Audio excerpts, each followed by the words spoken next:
partir de agora, na Unesp FM, Observatório do Esporte. O programa que dá bola a todas as modalidades esportivas.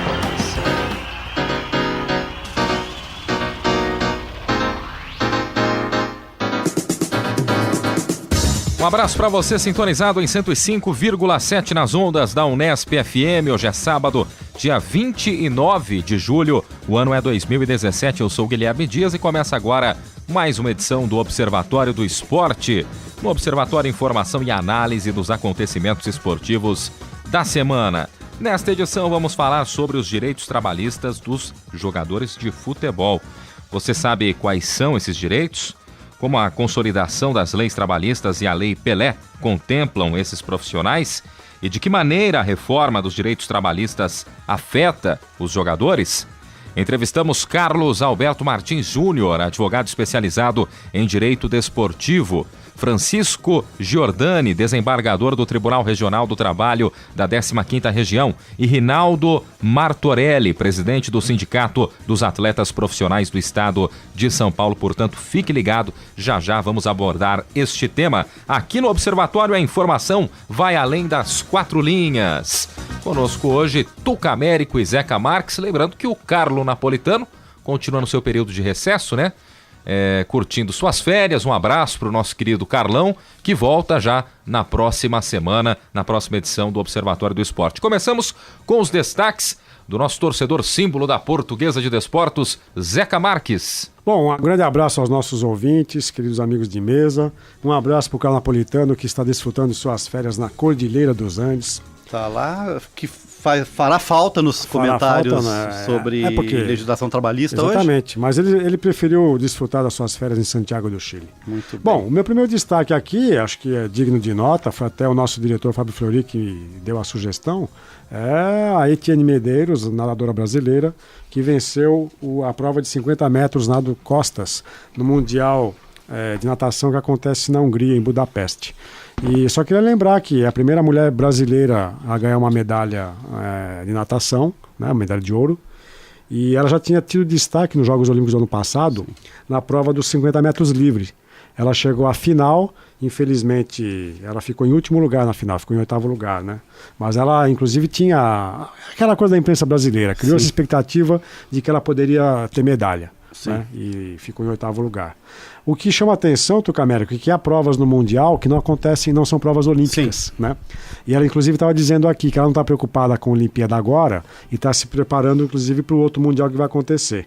E queria que você falou que ia comentar alguma coisa sobre isso? Não, na verdade é o seguinte, parabéns para a nossa atleta, mas eu acho que o público tem que entender uma coisa, né? Nós acabamos de sair de um ciclo olímpico e está se iniciando um outro ciclo olímpico. Então a gente não pode tomar isso, não só no caso da nadadora, mas em todos os esportes, como um resultado no começo de um ciclo olímpico. Não quer dizer que ela vai estar totalmente preparada ou em condições de uma medalha nos próximos Jogos Olímpicos daqui a 3 anos. Né? Muitos países, muitas equipes trabalham em forma de 4 anos, então não espera-se resultados. Por exemplo, eu sempre falei isso, a equipe de vôlei norte-americana nunca joga bem, mas quando chega nos Jogos Olímpicos é sempre competitiva. Por quê? Porque eles trabalham em termos de preparar a equipe para estar jogando o melhor de seu potencial durante aquele mês dos Jogos Olímpicos. Então é importante não ter essa expectativa, né? É muito louvável o resultado, mas ela está competindo em condições também que os outros atletas, os favoritos, não estão na sua melhor forma física, psicológica e preparados para a competição. É lógico que o feito é notável, é importante, mas as pessoas têm que ter consciência disso também, porque senão se joga um peso muito grande em cima do atleta e cria uma expectativa que por vezes não se realiza lá na frente. Muito bom.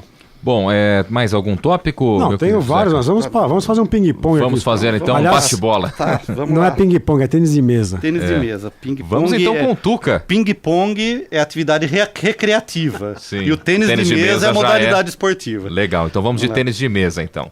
Vamos lá, Tuca. Já fui criticado muitas vezes por meus amigos mesatenistas. Tá certo. Bom. Você joga tênis de mesa ou ping-pong?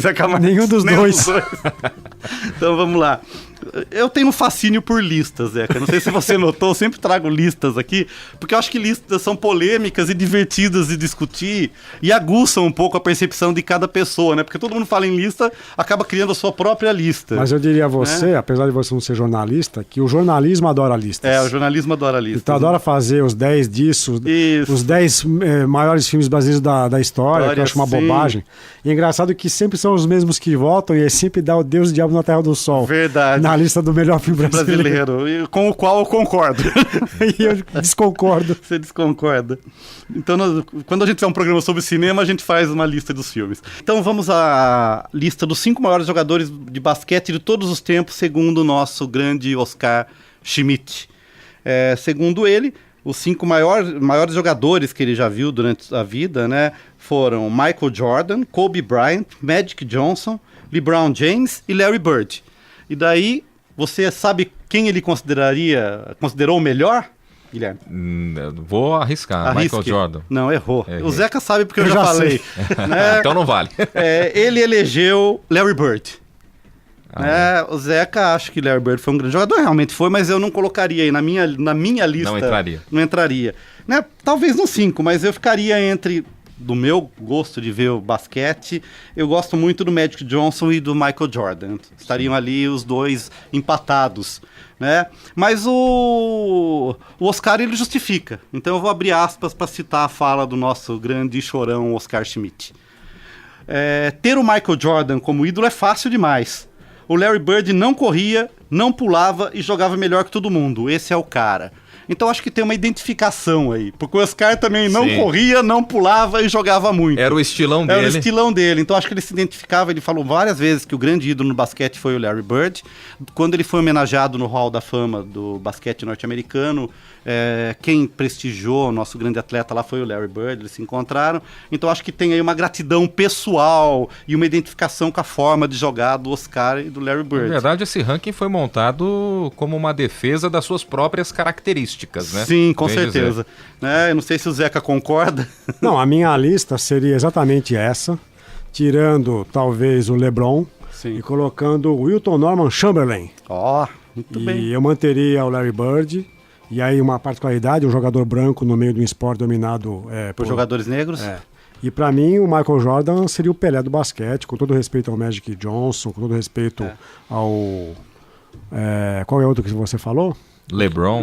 Não, Michael Jordan, Kobe Bryant, Magic Johnson, LeBron. O Kobe Bryant para mim seria um jogador que estaria no um degrau abaixo do Michael Jordan.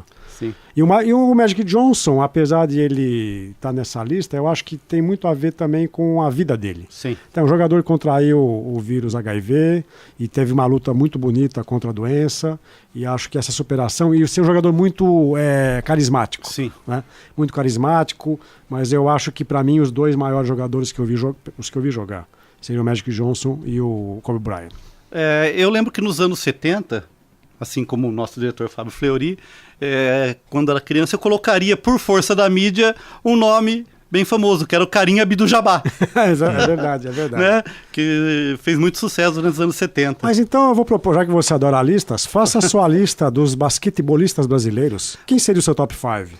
Pensando aqui, que eu vi jogar, eu acho que sem dúvida o Oscar, o Amaury, né? Quem mais? Muito difícil, Zeca. Então eu vou fazer... Eu gostava do armador, o Nilo.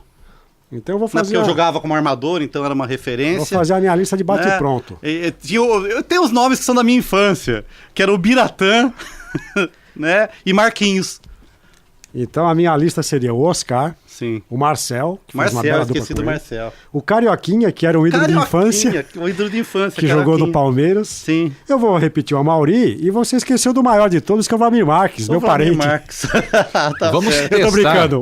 A família Marques é muito grande. Ele não é meu parente, mas é uma homenagem a ele. Tá certo. Vamos aproveitar para testar a audiência do nosso querido Carlo Napolitano. Tarefa para ele. Ele traz na semana que vem, lição de casa, a seleção dele, isso. o 5. Eu suspeito que um da lista é o Pedro Napolitano, filho dele.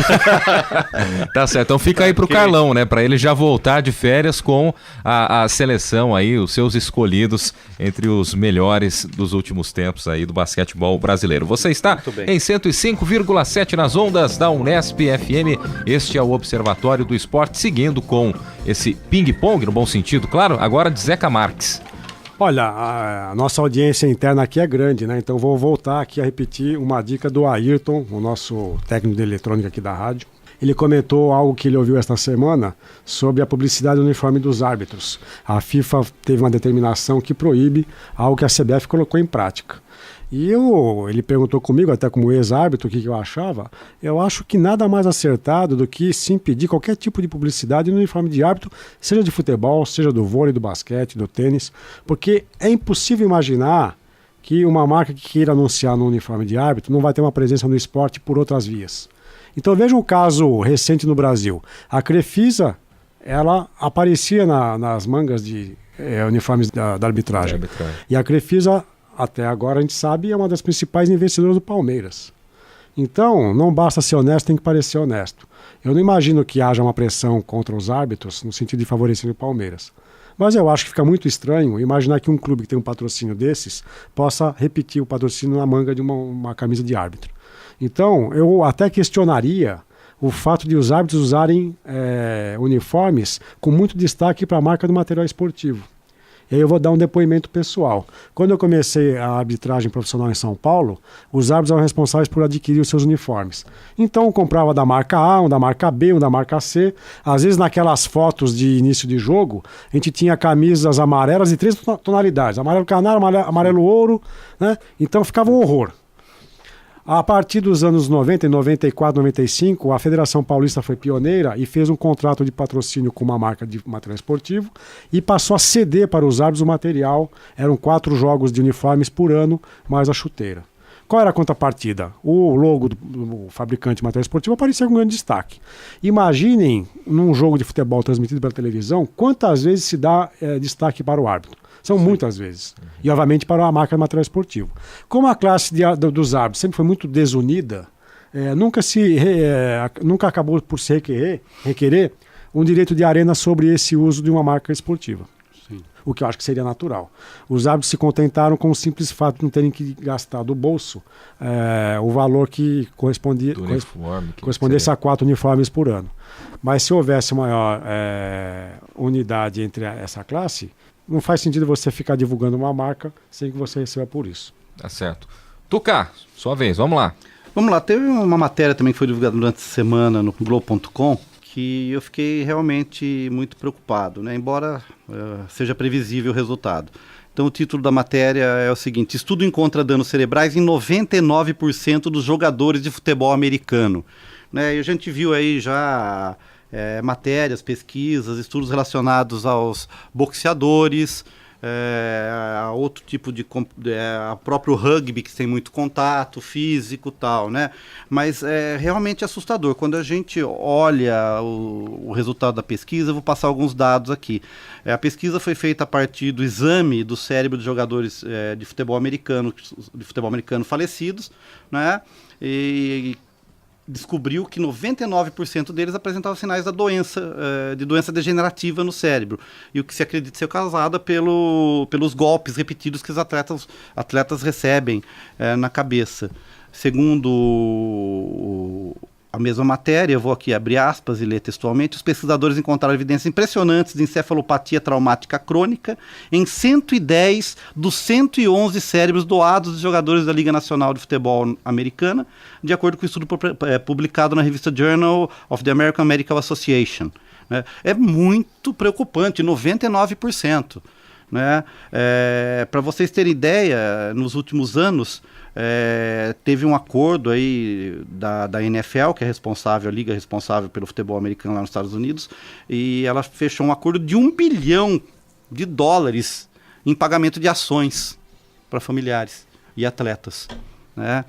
Então, eu acho que está na hora de se repensar isso. É um dado extremamente preocupante. Assusta Eu sempre falo que nada é mais insalubre do que o esporte de alta performance, né? Todo mundo associa o esporte à saúde, mas o esporte de alta performance ele não tem nada de saudável, ele é extremamente agressivo. Né? A gente basta ver aí as lesões, ou por repetição, ou por lesões de contato, traumas que os atletas recebem. Então, acho que está na hora de se pensar melhor isso, porque os dados são alarmantes. Né? E você deve lembrar-se, Tucamérico, que já fizemos uma matéria aqui sobre as lesões no caso do futebol. Sim. Né? O uso da cabeça em choques contra os atletas, inclusive com o simples cabecear da bola. Né? Então há alguns estudos que também alertam para o fato de que o futebol também pode gerar esse tipo de lesão crâniofacial. Sim, crâniofacial.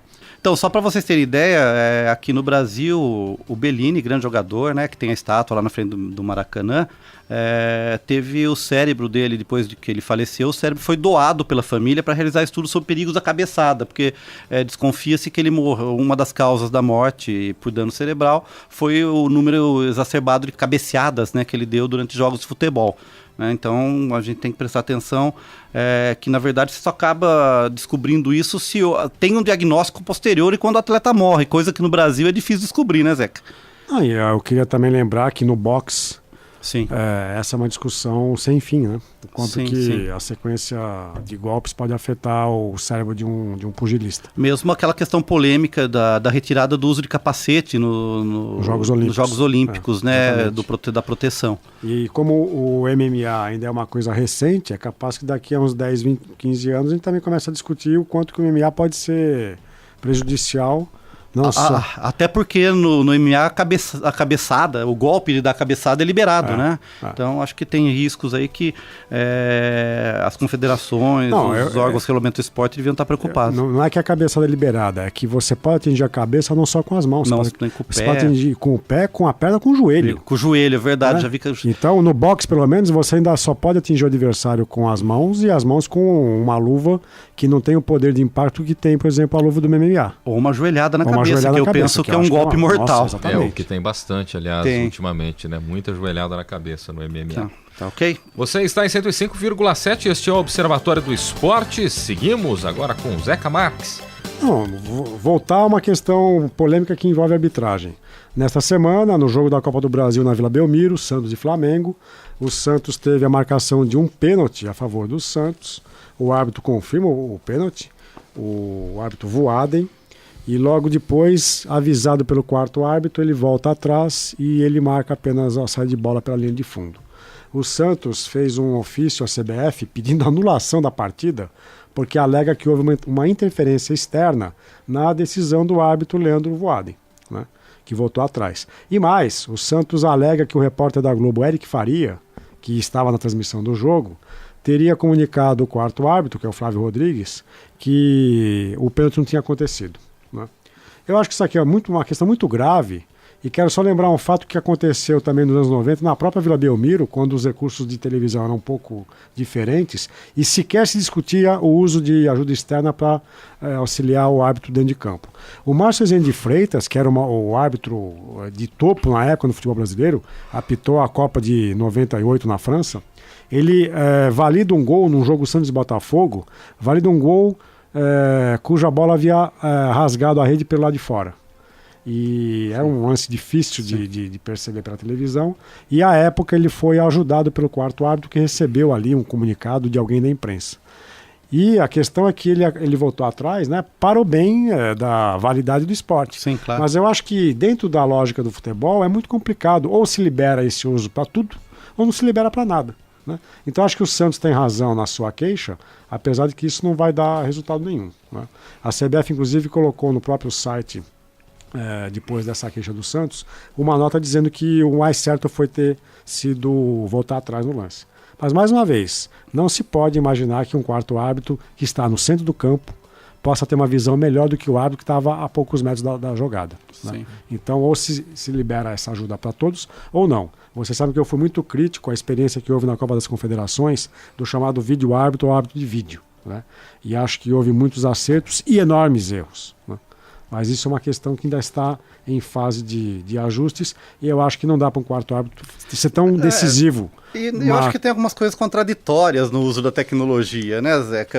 É muito engraçado. Você acompanha os jogos de vôlei, né? E é muito estranho o desafio, porque o técnico tem que dizer para o árbitro qual a infração que ele escolheu, que ele elegeu, que ele está pedindo, né? E às vezes acontece aquela coisa paradoxal. Foi um toque na rede. Ele pede um toque no bloqueio, o desafio é um toque no bloqueio. Não foi o toque no bloqueio, mas houve infração no toque da rede. Ou seja, houve infração. E o árbitro não tem o poder de marcar aquela infração. E quer dizer, onde está a ética e o fair play nessa, se o árbitro viu que houve o erro? Então a tecnologia não está ajudando o árbitro na decisão. Não dá para fazer um pedido em que você assinale todas as alternativas? Não. Ou simplesmente você ter o direito de falar, eu acho que aconteceu alguma infração, vê aí. Né? E se houve infração, você determina o ponto para cada. Porque muitas vezes eles têm que ignorar a imagem, né? Já aconteceu, né? Você pede um toque no bloqueio, não aconteceu um toque no bloqueio, mas aconteceu uma evasão, um toque na rede, que foi uma infração. Mas eu gostaria que alguém, já que você gosta de listas, né? Algo que não é lista, mas é estatística, que alguém fizesse um levantamento no tênis e no vôlei, que são os esportes que mais usam o recurso do vídeo, em quantas vezes o árbitro acertou ou não nas decisões. De maneira um pouco empírica, eu vou falar mais do tênis que eu acompanho mais. Sim. O árbitro tem um acerto muito grande. Na maior parte das vezes o árbitro está correto na sua decisão. Sim. E poucas vezes existe o acerto do jogador. E a gente sabe que no tênis e também no vôlei, muitas vezes o pedido de desafio é para você poder ganhar um tempo, quebrar o ritmo do adversário. Sim, isso é comum. É uma catimba institucionalizada. Se você tem os desafios que você não utilizou e chega no final do jogo, você pede o desafio como uma forma de tentar esfriar o jogo, ou último recurso ou desespero. Basta ver a final olímpica Brasil e Itália, o Brasil ganhou o jogo e a Itália pediu um desafio para ver se acontecia algum milagre, né? Não aconteceu, o Brasil foi campeão olímpico. Mas é muito contraditório, eu acho que isso precisa ser aperfeiçoado, porque eu acho que se a ideia é que haja o fair play, que ajude a resolver os dilemas do jogo, isso precisa ficar mais claro. Sem dúvida. Bom, até antes da gente ir com a matéria da semana, né, com o Pedro Norberto, até pra gente fechar essa primeira parte do programa, tem mais algum tópico aí, Zeca? Eu queria comentar aqui algo também, agora não sei se foi o Tuca ou se foi o Fleury que me sugeriram essa questão, é que o Brasil, a CBF, né, a Confederação Brasileira de Futebol, confirmou que o jogo Brasil e Chile vai acontecer no Allianz Parque, no estádio do Palmeiras, né? E é a segunda vez que a seleção atua nesse campo, nesse estádio. A primeira vez foi um jogo contra o México. E esse jogo contra o Chile é um jogo válido pela eliminatórias da Copa, né? O Brasil já está classificado, então é quase um jogo festivo, mas eu queria chamar a atenção para o fato de que o Morumbi cada vez mais começa a se configurar como um estádio que não é requisitado sequer para jogo de seleção brasileira. E agora nem para show direito, né? Nem para show. Porque, e aí vejam, o estádio do Corinthians também não é requisitado para shows. A gente não tem aqui notícia de uma Big Band que venha para São Paulo e que utilize o estádio do Corinthians. Por quê? É uma questão de localização. O estádio do Palmeiras está muito bem localizado no estado de São Paulo, numa região nobre que é o bairro de Perdizes. E ele foi planejado, inclusive, para ser uma arena multiuso. Planejado para isso. O nosso diretor está dizendo que é Pompeia. Pompeia, tá ok. Eu vou checar se é Pompeia ou se é Perdizes. Mas okay. o estádio Palmeiras, ele foi pensado justamente para isso. E ele tem uma localização, inclusive, que atende a esse tipo de público que vai para esse tipo de show. Sim, eu não estive lá, mas meu filho esteve num evento de jogos de esporte eletrônico e ele foi inclusive planejado para que se feche uma parte, né, e que você use como arena reduzida para 10 mil pessoas para eventos menores e que tem possibilidade de montar um palco. Então, quer dizer, é uma estrutura pensada para isso, é uma arena moderna, mas é triste ver, quando se fala em seleção brasileira em São Paulo, né, sempre teve jogos ali no Morumbi, né? Só para dar a informação inteira, completa, o jogo está previsto para o dia 10 de outubro, né?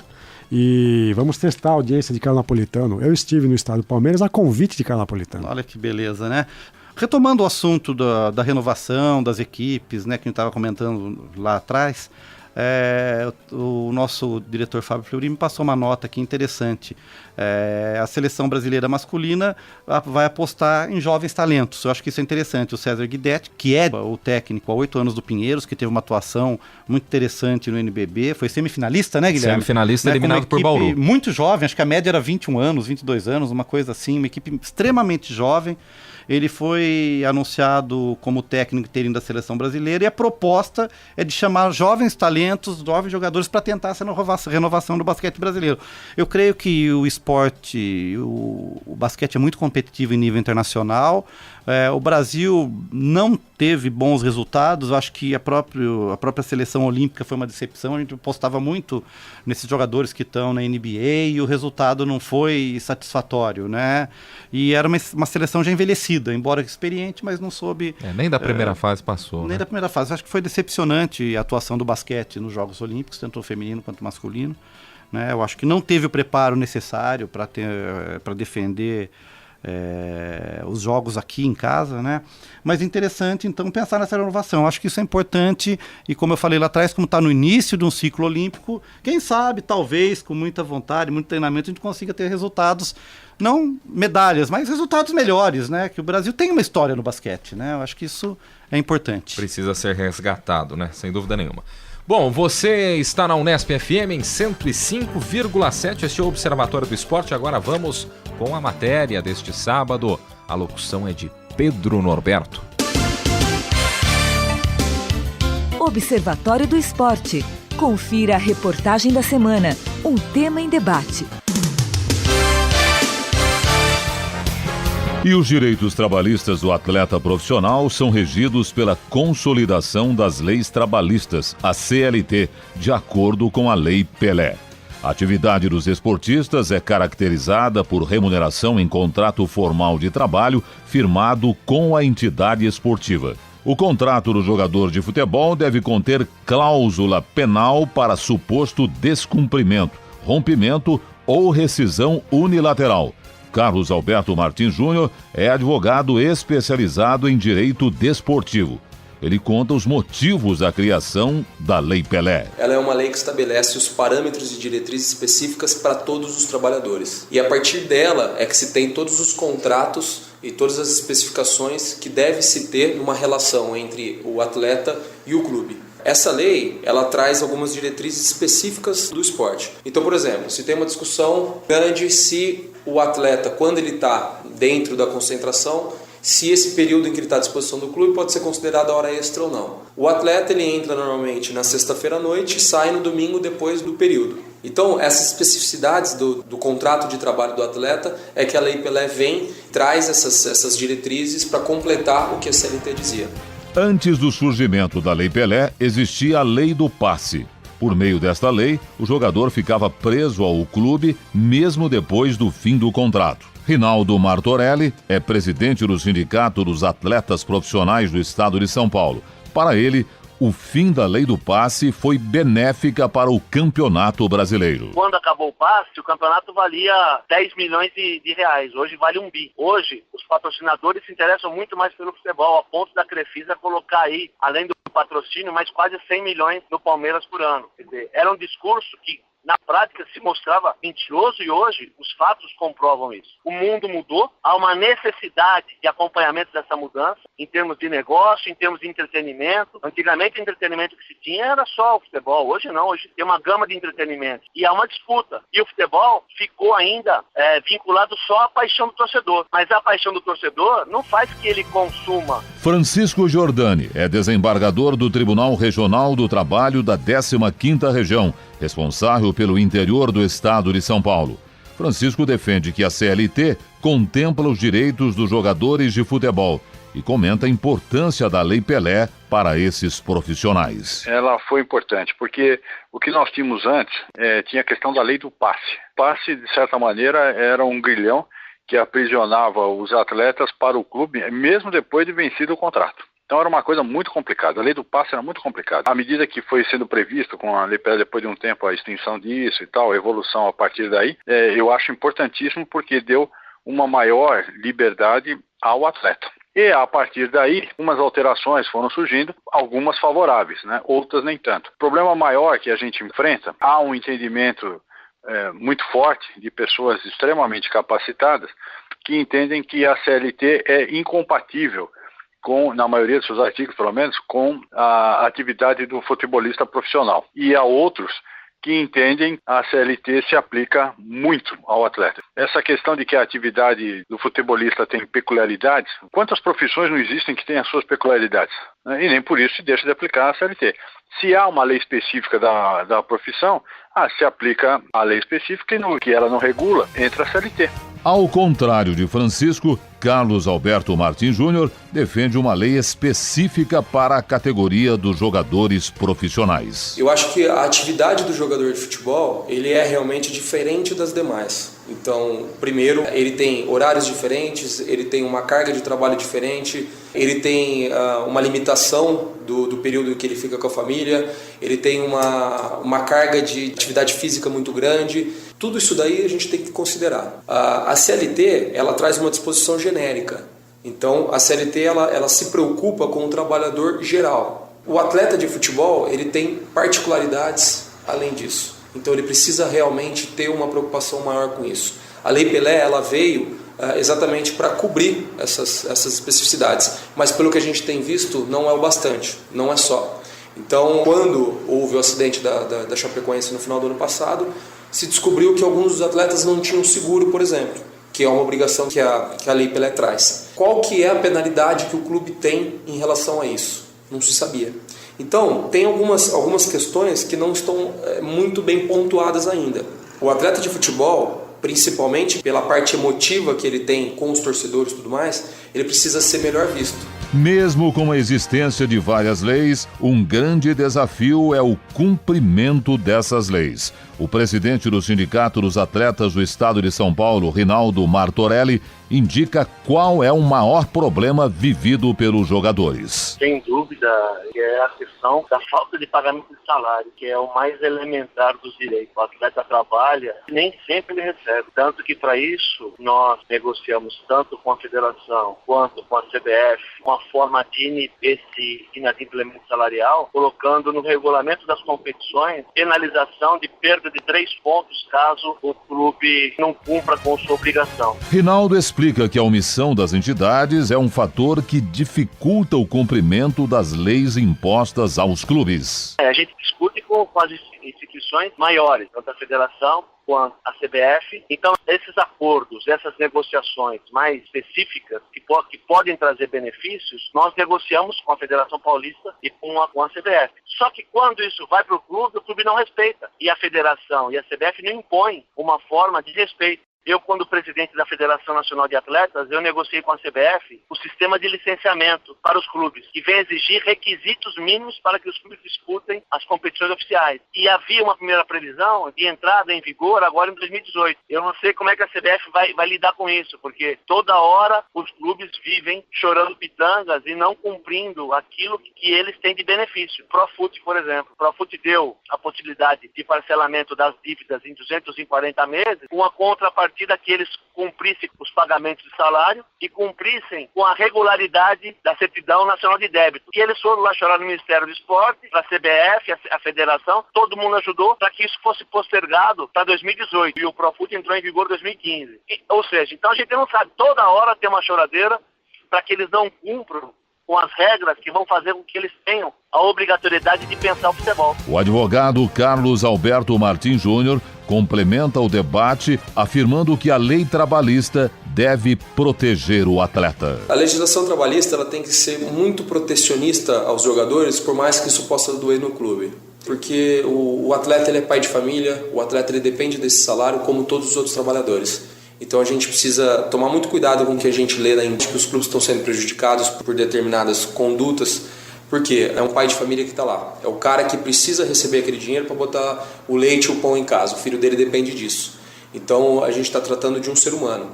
Então a legislação trabalhista ela tem que ser sempre muito protecionista em relação a isso, por mais que isso doa no bolso dos clubes. A reforma das leis trabalhistas proposta pelo governo altera as regras atuais da Lei Pelé. Um dos pontos é o fim da indenização por rompimento não justificado do contrato. No entanto, Carlos Alberto Martins Júnior afirma que a reforma não deve prejudicar os direitos dos jogadores de futebol. Da questão da terceirização. Então, os clubes vão poder contratar profissionais que vão prestar atividade fim do clube, ou seja, jogar futebol sem a vinculação em carteira de trabalho? Eu entendo que não. Por quê? Eu não posso criar uma empresa de prestação de serviço de jogador de futebol. É incongruente com o que se tem lá. Eu posso ter uma empresa, por exemplo, de prestação de serviços no departamento médico, de prestação de serviços na parte administrativa. Então eu acho que o atleta de futebol em si, ele continua assegurado, porque a atividade dele é incompatível com a terceirização. Eu acho que o atleta ele vai continuar sendo registrado em carteira de trabalho, tendo todos os benefícios de que ainda hoje possui. Já o desembargador do Tribunal Regional do Trabalho da 15ª Região, Francisco Giordani, tem uma opinião diferente. Essa reforma, ela é ruim para quem trabalha, para todo mundo que trabalha, seja atleta, não atleta, ela é ruim. Pessoas que não se convenceram disso e são imbuídas de boas intenções, com o passar dos tempos elas vão ver que isso aí não gera emprego para ninguém, não vai melhorar a situação de ninguém. Vários países já tentaram coisas não tão ruins que nem essa, mas alguma coisa parecida, e nenhum deles isso gerou um aumento de emprego. Então, se não é bom para ninguém, também não vai ser bom para o atleta. Para o desembargador, é preciso pensar atleta e clube juntos. É aquela história, uns falam, mas sem clube não tem atleta. É a mesma verdade, porque ela, para se tornar uma verdade inteira, ela precisa do outro lado. Sem atleta também não tem clube. Eu vi uma frase uma vez que é muito importante: você tem que substituir a tirania do ou, no caso, ou atleta ou clube, pela excelência do e. A gente tem que pensar atleta e clube. O presidente do Sindicato dos Atletas Profissionais do Estado de São Paulo, Rinaldo Martorelli, finaliza dizendo que é necessário uma reorganização do futebol. Então essa mentalidade é que é o grande problema. A mentalidade de perceber que enquanto não tiver bom para todo mundo, o futebol não evolui, é o problema. A gente continua achando que vai ser campeão do mundo como era antigamente, sem organização. Só que agora vem a Europa e traz para o futebol toda a mentalidade negocial e toda a mentalidade da relação de trabalho. E a gente não precisa ir muito longe. O Chile, em 2008, aprovou uma lei que os clubes, obrigatoriamente, o departamento de futebol, tinham que ser geridos como empresa. E olha aí a mudança. Olha aí, já ganhou as 2 últimas Copa América e chegaram agora na final da Copa das Confederações. Isso não é por acaso. Muito bem, após a locução do Pedro Norberto, vamos aos agradecimentos, agradecendo o Carlos Alberto Martins Júnior, advogado especializado em Direito Desportivo, Francisco Giordani, desembargador do Tribunal Regional do Trabalho da 15ª Região, e Rinaldo Martorelli, presidente do Sindicato dos Atletas Profissionais do Estado de São Paulo. Continuam conosco para debater este tema o Tuca Américo e também nosso querido Zeca Marques. Começamos com você, Zeca. Bom, eu queria relembrar aqui algo que pode acrescentar um dado importante para essa matéria, que foi muito bem trabalhada aqui pelos nossos entrevistados e pelo Isaac, que produziu a matéria. Mas que é o caso da Lei Bosman. Acho que vocês devem se lembrar do caso Bosman, né? O jogador Jean-Marc Bosman, na verdade, a pronúncia francesa, um jogador belga que atuava até 1990 no RFC Liège, da cidade de Liège, na Bélgica. Ele teve um pequeno contratempo lá, um desentendimento com o clube, e o clube simplesmente travou a transferência dele por causa da chamada lei do passe, né? O Bosman teve uma batalha durante 5 anos com diferentes instâncias e tribunais na Europa, requisitando o direito de poder ficar livre para se transferir para o clube que ele quisesse. E havia esse impedimento por causa da lei do passe. Só em 95 ele consegue, quase como em última instância, uma aprovação no Tribunal Europeu, e daí se originou a chamada Lei Bosman, que permitia o livre acesso de jogadores ao final de contrato para o clube que eles quisessem, sem que houvesse o pagamento de qualquer tipo de multa rescisória. Quer dizer, acabou o contrato, o jogador está livre para ir para onde ele quiser. Contrato leonino que a gente Exatamente. Qual que é o efeito direto disso? Os jogadores começaram a ter uma liberdade que nunca tiveram, e isso, obviamente, teve como reflexo no Brasil a chamada Lei Pelé, que vou comentar mais daqui a pouco, que substituiu a Lei Zico, né? E acho importante depois a gente discutir Lei Zico e Lei Pelé. Sim. Qual que é o efeito nocivo, como é que se diz, Tuca Américo? O contra-efeito, o efeito colateral. O efeito colateral. O efeito colateral da Lei Bosman é que isso acabou criando uma livre circulação de jogadores comunitários na Europa, afetando justamente os clubes pequenos. Sim. Porque aí a questão, o que os clubes grandes fizeram? Contratavam o jogador do time pequeno por um preço muito inferior, quando ele ia para o time grande, estabeleciam multas rescisórias e renovavam os contratos muito antes do contrato terminar, criando aquelas multas de rescisão estratosféricas, que é, por exemplo, o caso em que se encontra hoje o Neymar. O Neymar não Sim. está em fim de contrato, mas se ele se transferir para o Paris Saint-Germain, vão se pagar aí 200 milhões de euros, que é algo completamente Quase R$1 bilhão. inimaginável para um jogador de futebol. Então os clubes grandes conseguiram fazer aquilo que, de certa forma, contraria o espírito da Lei Bosman, que era poder fazer uma distribuição mais equânime, mais isonômica entre os pequenos e os grandes. O que aconteceu foi uma globalização do futebol europeu, que afetou inclusive o mercado brasileiro. Hoje, qualquer jogador de 18, 19 anos, ele sonha o quê? Não é para a seleção brasileira, é para ir para um clube europeu.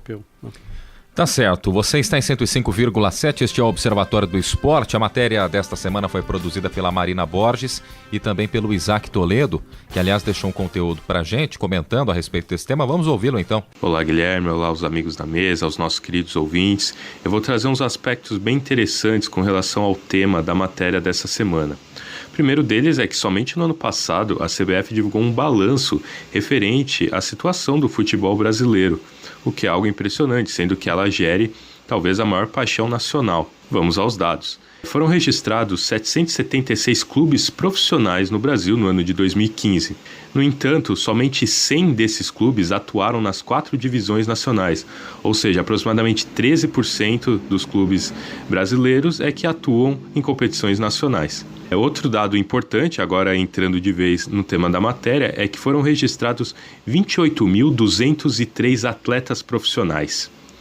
No entanto, desses 28.000, 23.238 receberam menos de R$1.000 por mês, ou seja, 82% dos atletas profissionais do ano de 2015 recebiam menos de R$1.000, o que é um número assustador e mostra que a realidade do futebol brasileiro não é aquela coisa que a gente já vem discutindo há algum tempo, a Série A, a Copa do Brasil e por aí vai. Para não dizer que não tem jogador que ganha bem, o número é somente de 4%. Somente 4% desses 28 mil atletas recebem de 5 mil para cima, considerando esse valor algo que dê para manter uma vida estável. E na época, o Alexandre Pato era o jogador mais bem pago, com R$800 mil de salário, sendo que era dividido igualmente entre Corinthians e São Paulo, 400 mil para cada um. No ano de 2015 também, 7.973 contratos foram rescindidos, sendo que 131 foram na justiça, que mostra aquilo que os nossos entrevistados comentam, que muitas vezes o direito mínimo, que é receber salário, não é feito pelos clubes, muitas vezes porque eles não têm condições mesmo. E outro aspecto importante que a gente precisa ressaltar é que nós tivemos aí 28 mil atletas registrados. No entanto, muitos deles atuam somente por 4 meses. E tem o agravante que podem ainda ficar sem receber. Então, o estudo também mostrou que a taxa de desemprego entre os atletas é de 60% durante 8 meses do ano. Ou seja, a questão do calendário, a questão até de administração da CBF, claro que a gente pode considerar que o número de clubes é imenso, então talvez tivesse uma dificuldade, mas poderia ser melhor. A gente sabe que poderia ser melhor se a CBF e os clubes mais ricos, os mais famosos, também contribuíssem para isso, se unissem para tentar mudar essa situação. E um aspecto importante que acho que deve ser ressaltado é que o entrevistado Francisco Giordani, o desembargador do Tribunal Regional do Trabalho de Campinas, que atende a região do interior do estado de São Paulo, comentou que o estado deveria pensar também em como dar uma assistência a esses clubes. Claro, eles já tiveram amortização de dívida e outras coisas aí e não vem cumprindo ou vem postergando. Mas talvez fosse interessante uma atuação mais concreta do Estado para garantir que esses 82% de trabalhadores que recebem menos de R$1.000 tenham pelo menos a garantia de receber esse dinheiro, Deixo agora a discussão aí com vocês. Obrigado pela participação e até a próxima. Ouvimos, portanto, o Isaac Toledo falando um pouquinho mais a respeito e agora eu quero ouvi-lo, Tuca. Bem, vamos lá. Eu só queria fazer um comentário em relação à fala do Rinaldo Martorelli. Em algum momento aí da entrevista, ele fala: a paixão do futebol pelo futebol não faz com que o torcedor consuma. Eu acho que tem um paradoxo, um erro aí, Eu acho que o grande problema da gestão no futebol brasileiro é você não atender os anseios de consumo do torcedor.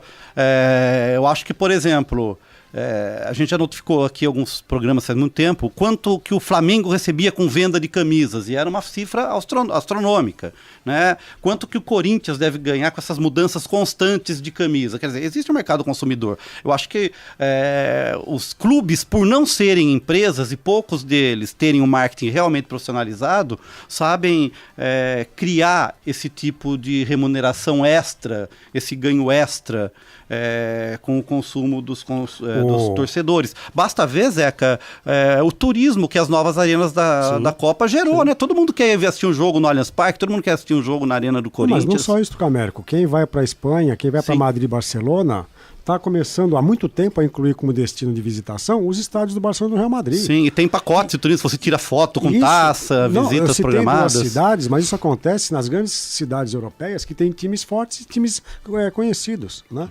O nosso amigo Ari Rocco Júnior, que vez ou outra participa do nosso programa, ele inclusive fala algo interessante sobre essa questão, que é o seguinte: se você quer comprar uma camisa pirata do Palmeiras, do Corinthians, você consegue com muita facilidade. Sim. Vá comprar uma camisa pirata de uma torcida organizada, você não encontra. Verdade. Porque eles têm uma forma de distribuição e de fiscalização que é impossível um camelô vender uma camisa pirata da Gaveza Fiel, por exemplo. Sim. Né? Mesmo na Argentina, quando eu estava lá, tinha uma discussão muito grande, por exemplo, da quantidade de ingressos que as torcidas organizadas tinham à disposição, sim, como cota para vender e receber o dinheiro desses ingressos ou parte deles. Ou seja, era um cambista institucionalizado.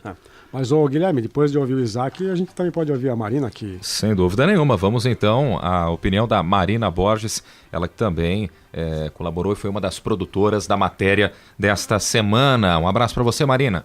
Olá, um abraço a todos a mesa e aos ouvintes.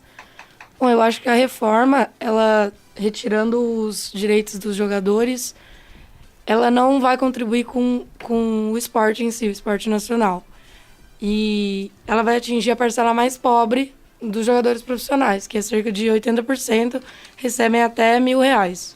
E também ela não atinge só os adultos, né? Atinge também as crianças, que é proibido a regularização de contratos para menores de 14 anos. Então ela infringe também alguns aspectos que o Estatuto da Criança e do Adolescente ele impõe, que ela quer que comece a regularizar contratos a partir de 12 anos. Então eu acho que é um lado meio perigoso. Tem algum lobby aí, Zeca?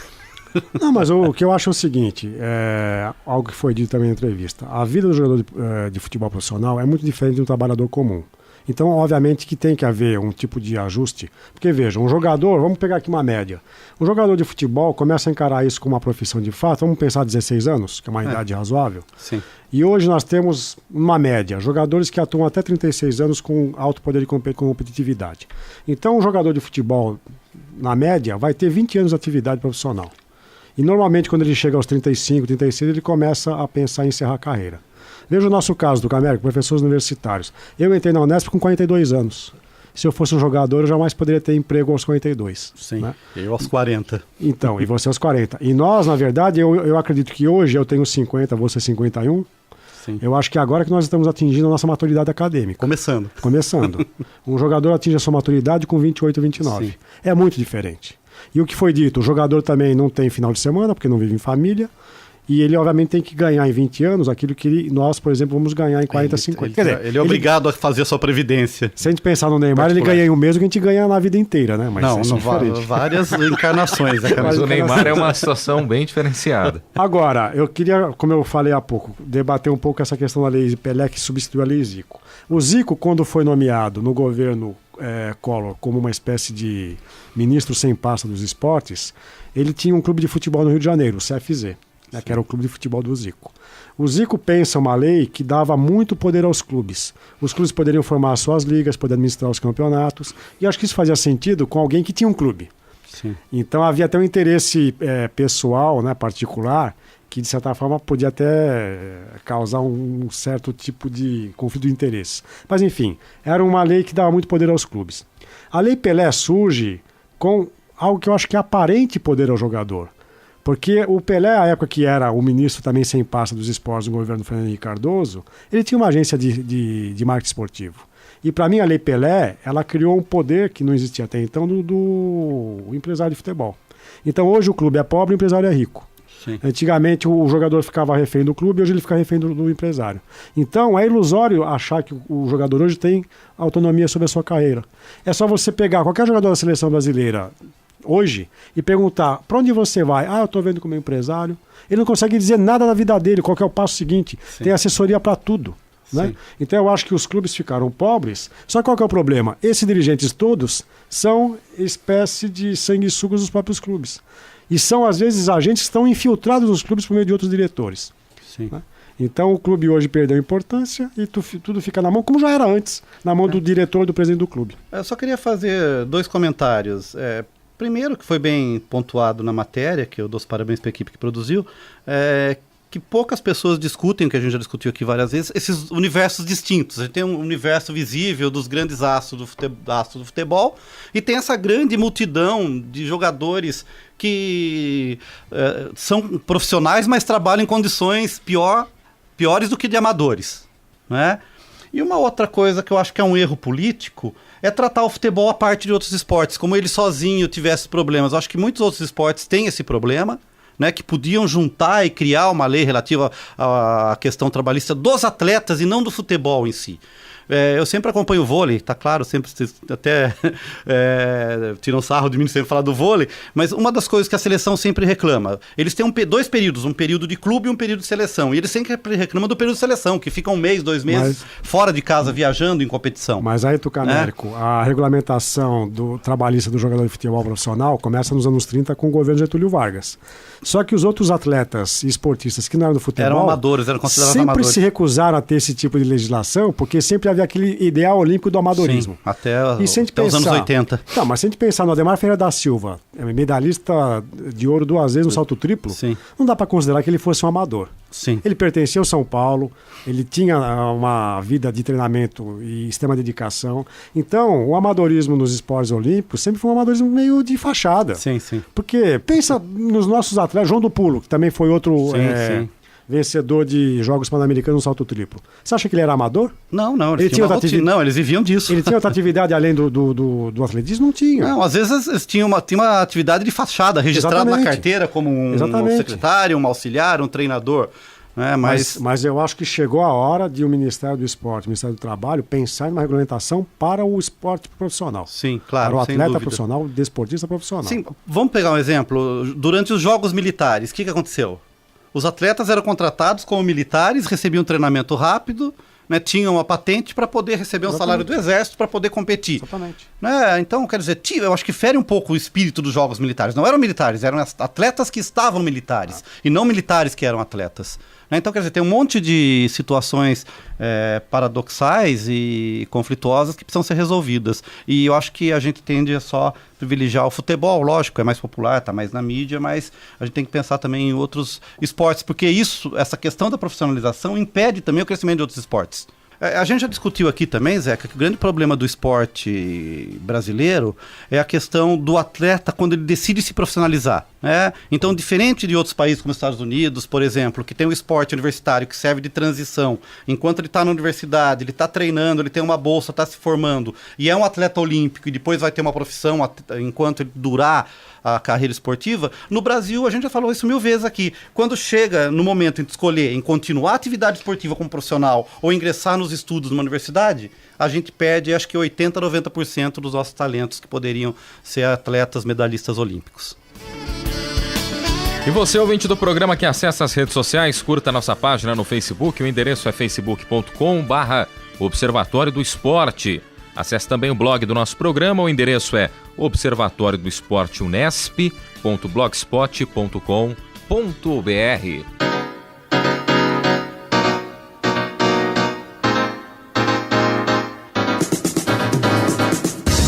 O Observatório do Esporte deste sábado vai ficando por aqui. Teve locução de Guilherme Dias e Pedro Norberto, comentários de Zeca Marques e Tuca Américo, equipe de reportagem Isaac Toledo, Gabriela Brizotti, Tomás Garcia, André Magalhães, Gustavo Lustosa, Camila Gabriele, Sérgio Pantolfi, Luana Antunes, Marina Borges, Aline Campanhã e Ana Cristina Marcília. Direção Fábio Fleury, produção técnica Paulo Pepa. O Observatório do Esporte é uma atividade de extensão do GCEF, Grupo de Estudos sobre Comunicação Esportiva e Futebol da Unesp. Para você, um grande abraço, obrigado pelo carinho de sempre e até a próxima. Observatório do Esporte, informação além das 4 linhas.